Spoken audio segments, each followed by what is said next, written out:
Welcome and thank you for joining us this afternoon for today's Lunch and Learn, supporting your immune system with good nutrition. My name is Kathy Churn and I'm a consumer health librarian at East Brunswick Public Library. Today's program is brought to you by the library's Just for the Health of It initiative to promote community health and wellness. Our speaker today is Amanda Fano, MS, registered dietitian at Far Hills Pharmacy.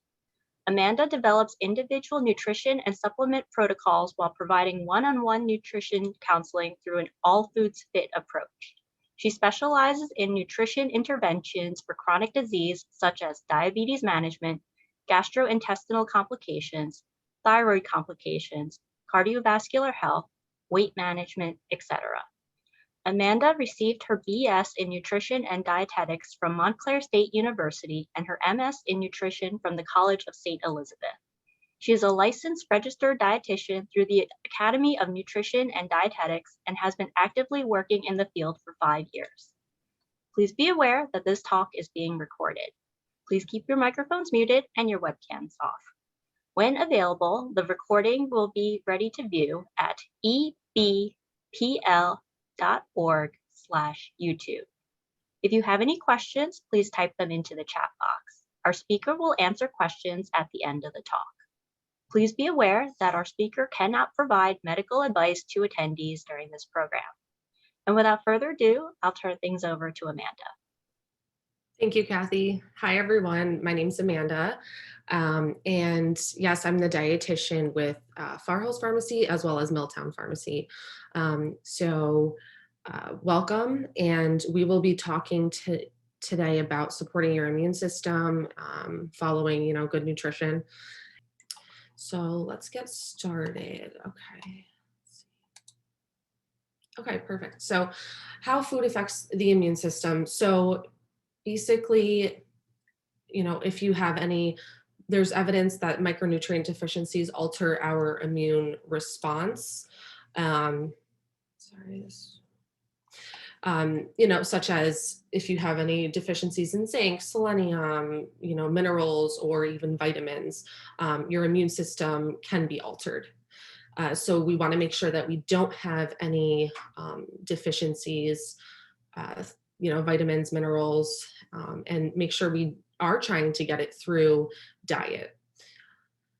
So 70% of the immune system resides within our gut. So we want to make sure that our gut health is, up to par. So basically, making sure you are taking certain, foods in, or certain minerals or vitamins. And we'll talk about some of the foods that I would recommend in the upcoming slides. Okay, so the standard American diet is basically the diet that's more prone around our area. It's high in saturated fats, high in sugars, high in carbohydrates, the not so good carbs. And so we want to make sure that we are having more of a balanced diet. And I'll go over what a balanced diet looks like. More isn't necessarily better. So you hear, take some of these nutrients such as, vitamin C or vitamin D. And sometimes it doesn't mean that more is better. You want to make sure you're having the correct amount for your body. And so, of course, incorporating immune supportive foods can definitely help our immune system. So this is the balanced diet I was talking about. So basically trying to follow this plate. You can try to get all those nutrients in. So in the top right, you can see, whole grains and starches. So whole grains would be considered like oats, quinoa, brown rice, barley, farro, any grains like that. And then starches would be more of the starchy vegetables. So the starchy vegetables would be potatoes, corn, peas, winter squash, turnips. So that would all be in that category. And those are the ones that have more like higher carbohydrates. Um, and then our bottom right hand corner of protein. So we want to make sure we are getting in our lean sources of protein, such as, some listed salmon, lean, if you eat animal based proteins, lean chicken, like chicken breast, turkey, and then also plant based proteins, such as lentils, beans, tofu, nuts, seeds. Those are also plant based sources of protein. And then we have over to our left, the top left corner, are non-starchy veggies. So pretty much the non-starchy veggies are anything I didn't mention in the starchy vegetables. So like our leafy greens, broccoli, eggplant, carrots, cauliflower. And then the bottom left is our fruits. And then we also have some healthy fats that we want to make sure we are taking in as well, such as our oils. Olive oil is a really good one. Avocados are a really healthy fat. Also, nuts do provide healthy fats as well. So, trying to get all of these food groups in at every meal is recommended. Of course, sometimes it's not as easy to get everything at one meal, but trying to fit it in throughout the day can definitely help and help build our immune system.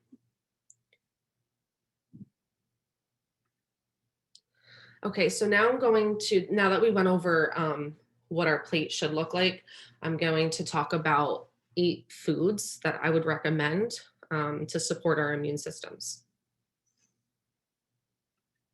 Okay. So the first one I want to talk about is kefir. So you may have heard of it, you may not have, but kefir's similar to like a liquid yogurt, and it contains probiotics. So remember in the beginning of the presentation when I was saying our gut health is super important for our immune system. So probiotics are very important to have, good gut health, which leads to good immune system.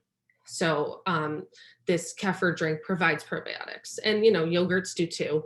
But this one provides also whey protein, which is high in glucosinolates, which is an antioxidant. So we can get this in the grocery stores by the yogurt sections.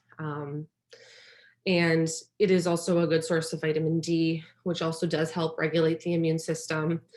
And, I like to add it to smoothies.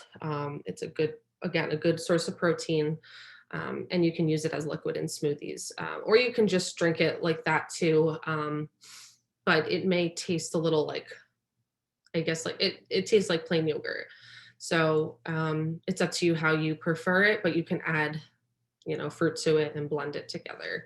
So this is a good source to add to your diet if you can have dairy sources.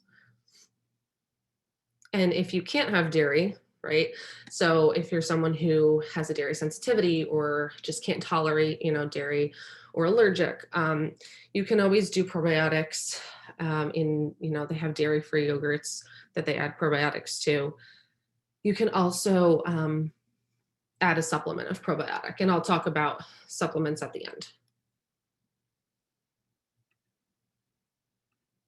Okay. So the second food I wanted to talk about is cruciferous vegetables. So again, the glucosinolates, this antioxidant, glutathione, the cruciferous veggies have a good amount of the glutathione. So trying to get these in throughout the day, broccoli, cauliflower, kale, you can see them listed, bok choy. So I would also, a little tip, I would also cook it. I would try to blanch it actually. If you've heard of blanching? It's basically like when you cook the vegetables, you boil them or steam them, and then you stick them in ice water to stop the cooking process. That way it doesn't lose its source of vitamin C or drop in the amount of vitamin C content, because when it's overcooked or when it is cooked, prolonged cooking can um, drop the content of vitamin C. So that's just a little tip for these vegetables, um, and for any vegetables. But yeah, so it's okay to cook them, just blanch them if you can. And these veggies also contain great sources of folate, vitamin A, vitamin C. So these are all important for our immune system. So trying to get these in.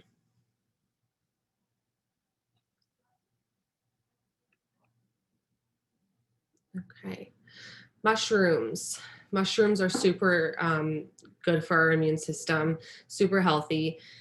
They contain B vitamins, riboflavin specifically, which is an antioxidant. Again, I keep talking about antioxidants. So, what is it? Basically, it fights free radicals, and free radicals are altered or increased in our body when we have a high amount of stress, right? Oxidative stress. So, um, you know, eating these antioxidants or consuming them can help fight these free radicals that are damaging to our cells. One mushroom that I think is important to consume is a shiitake mushroom. It has an increased intake with immunity. So trying to get shiitake mushrooms in your day. You can always saute them on the stove with other veggies. You can put them in a stir fry. You can also use them in a bolognese or in stews. So those are some good ways to use mushrooms.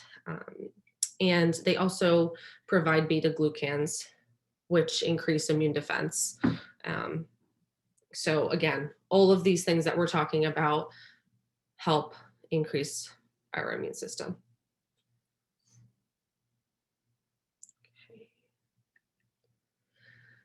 So red bell peppers, this is another superfood for our immune system. And it does contain 2 times the vitamin C as citrus fruits.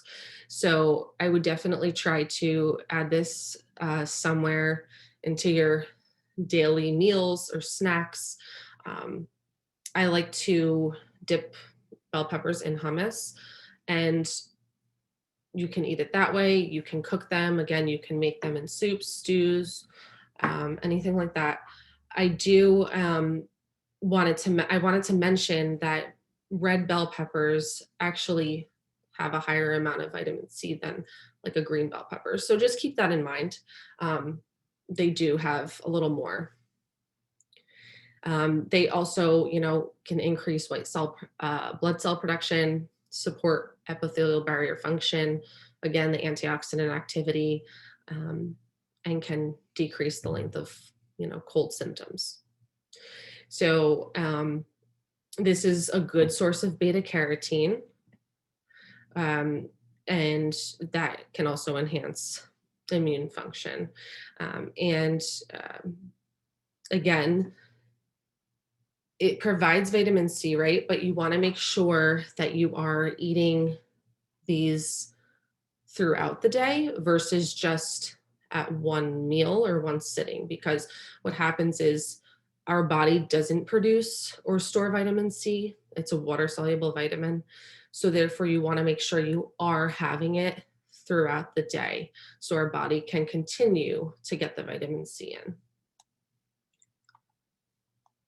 Okay. And then the next food I wanted to talk about, beans. So beans are a great source of prebiotics. So we talked about probiotics. So now let's talk about prebiotics. So prebiotics are basically the food for probiotics. So when you think about the probiotics, in our body, they need some assistance in multiplying. So basically, when you provide the foods that give your body prebiotics or are a source of prebiotics, the probiotics can feed off of that and multiply. And that's what we want. Um, so, this also has an effect on inflammation system. Beans contain iron, which helps protective antibodies. And they also contain zinc, which is a cofactor in a lot of enzymes with that influence organ function. Um, and so another tip, so a tip with beans. So a lot of people you hear, feel bloated after eating beans. So, or even, any source of legumes. So try chickpeas or lentils. Um, they can they're a little less on the bloating scale. Um, or another tip is soaking your beans overnight. So if you're cooking them from like the dried bean versus buying them canned, you can soak them overnight, um, and that will help with the bloating sensation.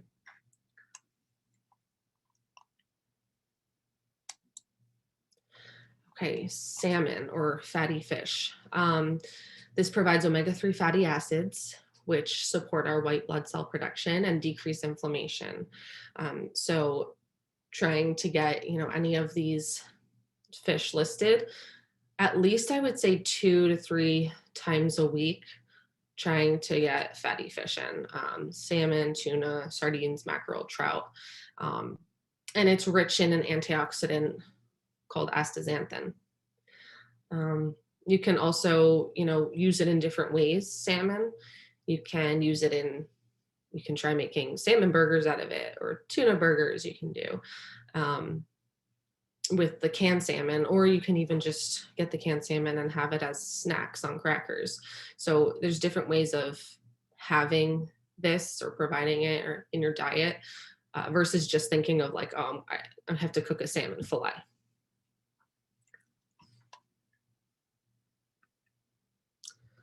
Okay, garlic and onions.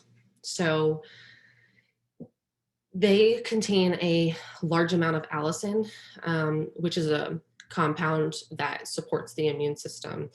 Um, they also have antimicrobial properties, and again, is a source of prebiotics. So garlic and onions are another superfood that I love. And a little tip for garlic is if you crush it and allow it to stand 10 minutes before cooking it, it maintains those beneficial properties that I just talked about.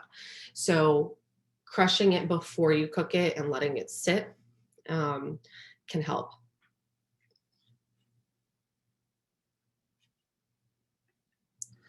And then our last superfood, green tea.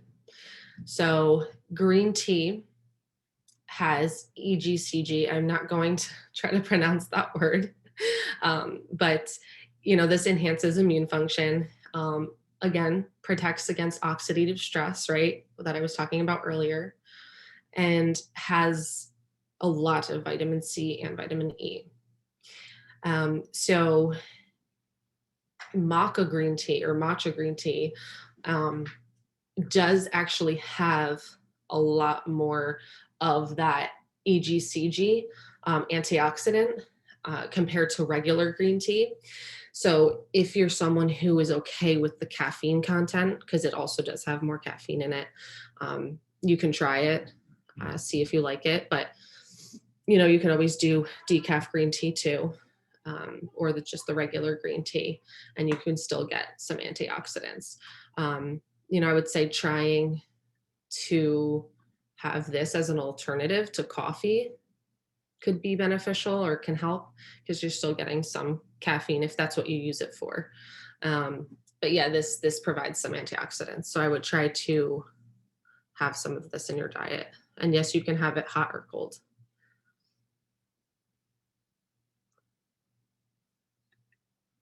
Okay, so that's the food side of things. So now talking about supplements. Um, so I always tell everyone and recommend trying to get these nutrients through food and diet first. And then, supplements are to supplement our diet, right? Not to have it and say, oh, I don't need to eat it now. So, some supplements I wanted to just talk about, and I mentioned some of these nutrients throughout the presentation when we were talking about the food. So vitamin C, right, helps our immune system. Um, I would recommend around 200 to 500 milligrams for healthy individuals. If you are sick or higher risk, you can take more. Um, I would again separate it throughout the day. So you can take, if you're taking say 1,000 a day, you can take 500 in the morning, 500 later on. So I would try that with vitamin C and ester C. If you look on the bottom of the slide to the right, you'll see ester C. So ester C basically helps.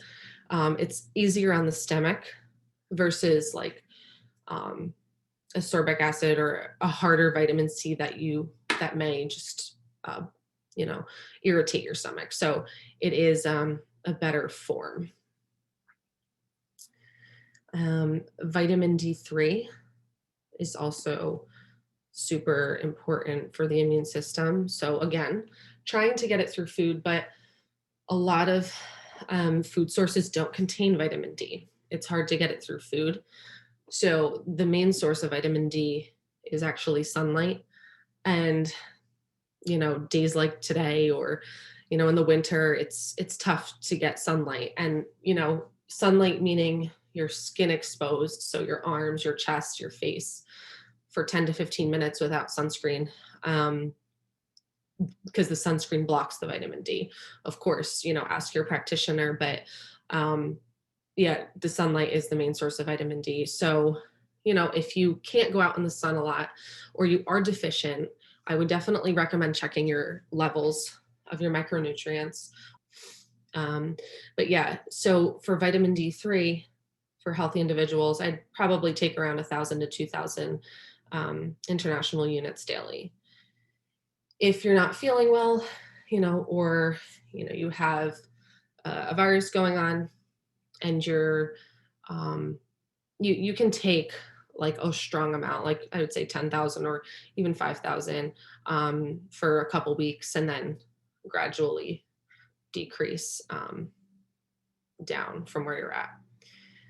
They also do have liquid vitamin D3. I find liquid is easier. It's also better absorbed. So there's liquid, and they also have vitamin D3 with vitamin K2. So if you're someone who is not on any blood thinners, you can take, vitamin K2, and that actually helps increase the absorption of vitamin D3. And our next supplement that I wanted to talk about, or nutrient, is zinc. So again, 10 to 20 milligrams per day if healthy, if not feeling sick or anything. But if you are feeling sick or recovering, I would probably recommend, anywhere from 25 and up. I wouldn't go over 50 though. And then our omega-3 fatty acids, I would say, if you're not getting in a lot of fish during the week, fatty fish, or even, flax seeds, walnuts, chia seeds that provide omega-3, you can take a supplement in addition to that. And, I would say around 2 to 4 grams of the omega-3s, EPA and DHA. And then, food isn't the only thing that's important for our immune system, right? Or supplements. We want to make sure that we are practicing good lifestyle habits. So sleep, super important. I would say, limit electronics at night and have like a good pattern of sleep. Electronics can actually disrupt your sleep. So I would try to limit that. Try to get at least 7 to 8 hours of sleep per night if you can. Um, it can definitely help boost your immune system. Stress is huge. So we want to try to manage our stress in any way that we can. Meditation, they have like meditation apps. One's called Headspace, and then there's another called Calm. I know you can try them for like free. So, so I would definitely recommend trying those. And, sticking with hobbies that you like to do, exercising, 30 minutes of movement daily is recommended, but I would do something that you enjoy doing. Um, so whether it's walking outside or whether it's yoga, um, anything like that. And then socialization, right? Talking to people that we love or like being around, making ourselves feel good. So that all of those things can help manage our stress levels. And hydrating, super important.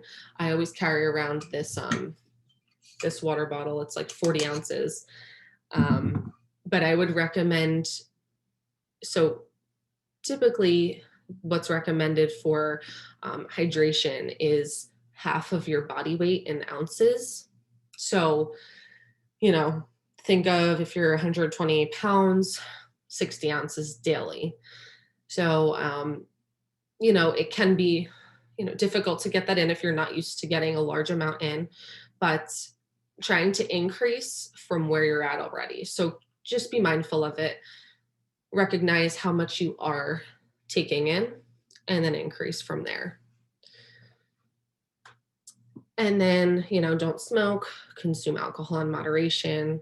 These things can decrease our immune system.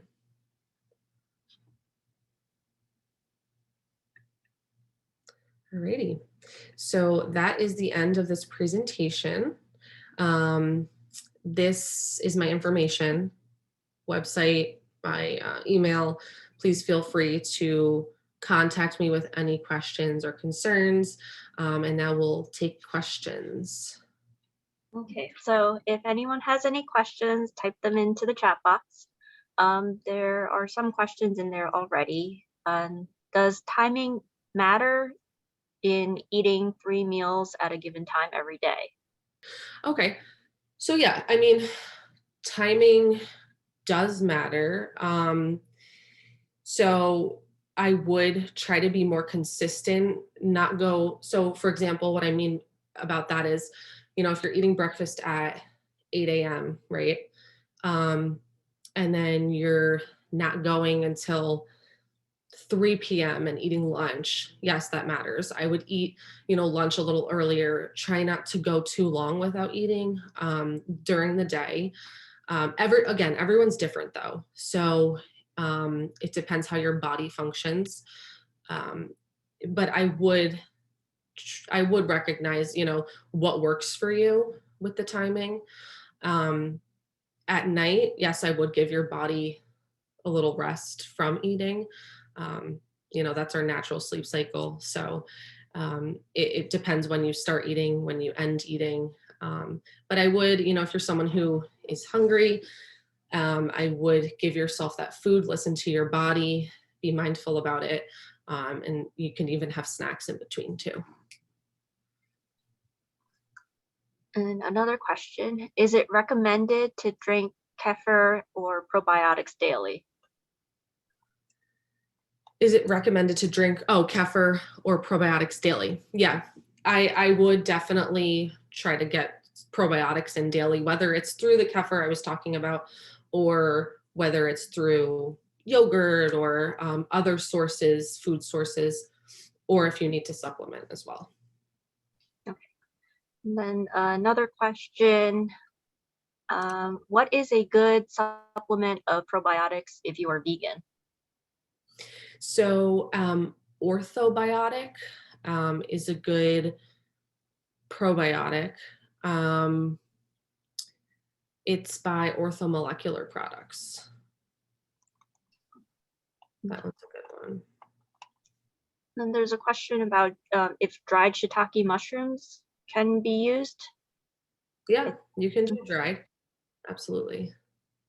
Does soaking beans or boiling them, then dumping the water before cooking, strip the beans of nutrients?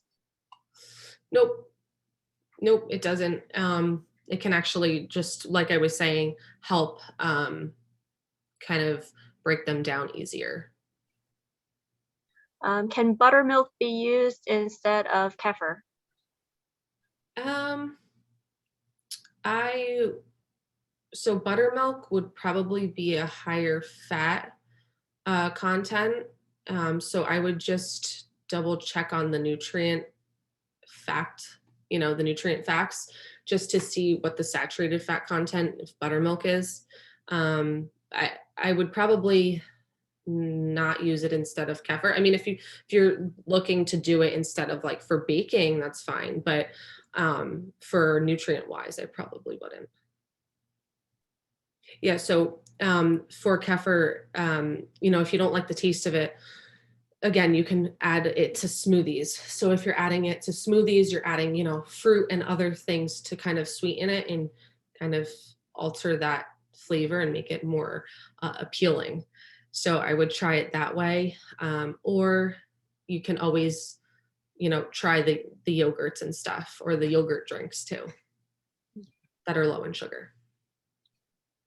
And is there a website for recipes that would provide a balanced diet? Yeah. So eatright.org, they have recipes, and that's like the Dietitian Academy website. So I would go there for recipes and stuff. What is a good source of iron for vegetarians? Beans. I would definitely increase your beans. Yeah. Okay, so I think that's it for questions. So I want to say thank you, Amanda, for taking the time to present on this topic and for answering all of our questions. And for everyone who joined us today, thank you for joining us, and take care and stay safe. Awesome. Thank you. Thanks, Thank everyone. you.